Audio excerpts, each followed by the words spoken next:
Welcome to Mike Ferry TV. It is, of course, Mike Ferry, the week of August 25th, and we are doing the third of the 4 blueprints that we presented back at the end of July, 1st of August at our Superstar Retreat in Las Vegas. Again, if you were there, a lot of you were, keep reviewing the notes, keep going back through the points. There was a lot of material presented, probably in some cases a little overwhelming. I've had a lot of people over the last 3 weeks send me emails. I don't know where to start. So I tell them, I said, well, if you take a look at the 3 major areas that we covered at the retreat. We covered that probably critical area, what do I have to do to go to the next level? If you remember, there were 82 separate points given on how to go to the next level. The second area was, how do I find listings? And we gave you, I think, probably 60 different methods of prospecting to find a listing. And then the third part of the retreat was, of course, how do I improve my skills? And we gave you 42 or 44 separate ideas on how to improve skills. So what I want you to do, if you were at the retreat, which of those 3 areas is most important, and then which 2 or 3 points from those areas do you want to work on? So let's go to our real message for today. We also presented a young man. His first name is Lavert. Handsome, thin, tall, very successful agent here from Las Vegas, Nevada. Been in the real estate business about 7 years, been a client of ours for several years, is doing extremely well. Now, Lavert's background was so apropos to the blueprint and why I asked him to be on stage. Professional dancer, his last several years with the Celine Dion show here in Las Vegas, traveled all over the world as a dancer, was the head of the entire troupe of dancers.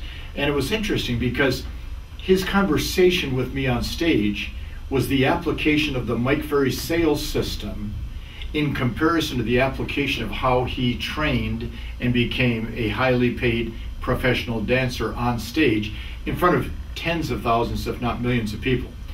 So his blueprint was very interesting to me, and I invited him to be part of the retreat at this level because I wanted, again, to get a totally different perspective for each of you on what it takes to succeed. So again, like the last 2 blueprints, Lisa's and of course Ted's, again, a whole different perspective on what it takes to succeed at the level, in this case, Lavert is succeeding at.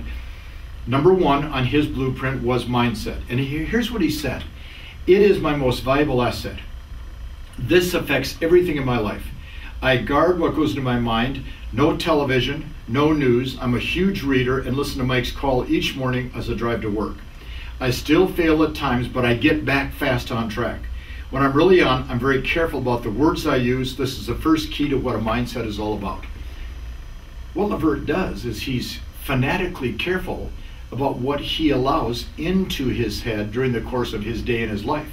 Because remember, guys and gals, whatever is going in here comes out of here and is reflected in the actions we take. So Lavert's first key to his blueprint was his strength of mindset. Second, his prospecting skills. And it was great because he referred to last July.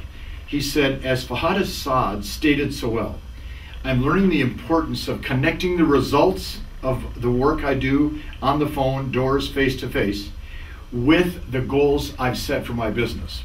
He said, I focus on 20 contacts a day, 5 days a week, yet I've recently increased that to 35.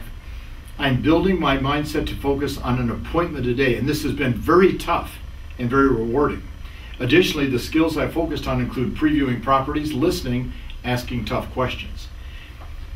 We talked to Lavert about the fact that what he had to go through to train to become a professional dancer and work in the Celine Dion show. And he said something which I think caught a lot of people, starting with me, off guard. When Celine Dion, he said, was first hired to work at Caesar's Palace, they took the entire dance troupe to Belgium and they practiced 8 to 9 hours a day, 6 days a week for 18 months, their routines before they ever presented the show at Caesar's Palace. 18 months, 6 days a week, 8 to 9 hours a day, practicing their routines. So when he talks about skills and connecting the dots between my ability to do my job in prospecting properly and connecting it to an end result, you can see that once you connect those dots, your life gets much better. His third part of his blueprint, coaching. Since I was 14 years old, I've always had a director, choreographer, mentor, coach, somebody that provided me with an outside perspective and some type of input, third eye, to help me achieve my goals. I need to increase my participation with my own coach and with the Mike Ferry organization. That way I can no longer hide from what I say I want for myself and my family. You know, a professional doctor, a pilot, in this case, professional dancer, entertainer, they all have coaches. In his case, a director, a choreographer, a coach, somebody that's always saying, do it this way, do it this way, do it this way. Just think what it would be like in your life if you were actually open to the fact that somebody can tell you what to do that's going to lead to better productivity, and you actually did it. Think about what could happen. So for Lavert, number 3 was a coach. Number 4, goals.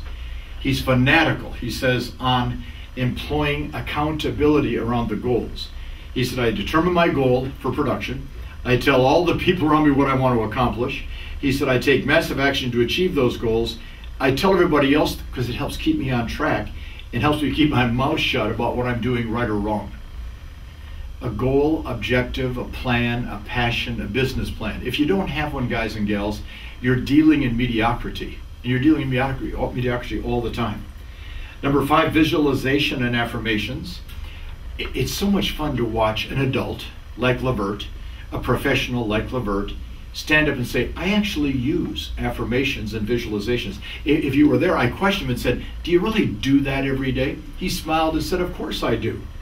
He said, it allows me to create a habit of success by seeing what I want in my mind and saying it out loud.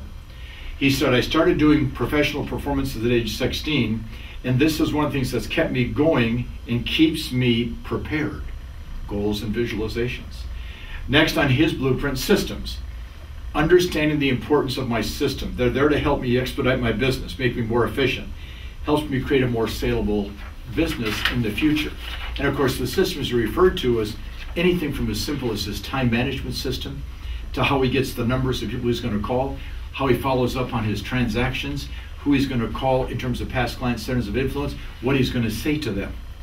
But I want you to listen carefully to the last 3 parts of his blueprint.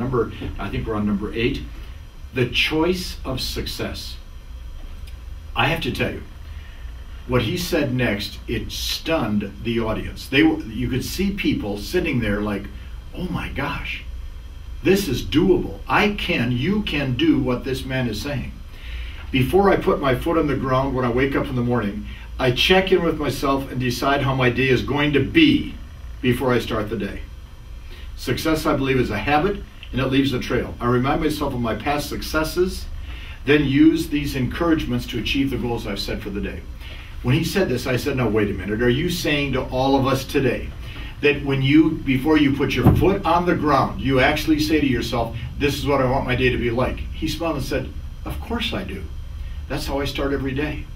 And you can see a lot of the top producers writing down that thought very quickly. Next, fear, because fear is part of his blueprint. I accept fear. Listen to that. Well, Mike, I hate it when people say no, and I hate it when I have to do something I don't like, and calling on a for sale by owner, there's so much fear involved, so I just spend the day on Facebook instead. Stupido, stonata, stupid, non-productive. Deal with fear. I accept fear as a norm, and I proceed cautiously, yet more importantly, I move forward through the fears to attain my goals. A healthy fear in my gut says there's a possibility of growth. Isn't that great? Fear, we all have them. I mean, it's normal. You have them, I have them. So the question is, how are you going to deal with them? He proceeds by going out to work every day, which of course results in elimination of the fear. And then last on his blueprint, exposure and improving. I surround myself with bigger thinking people and review their blueprints for success. I have to improve in all aspects of my life. I attend at least 4 MFO events per year. Each year I try to focus on adding 20% of what Mike teaches to my entire system. This is when I step in and use blind faith.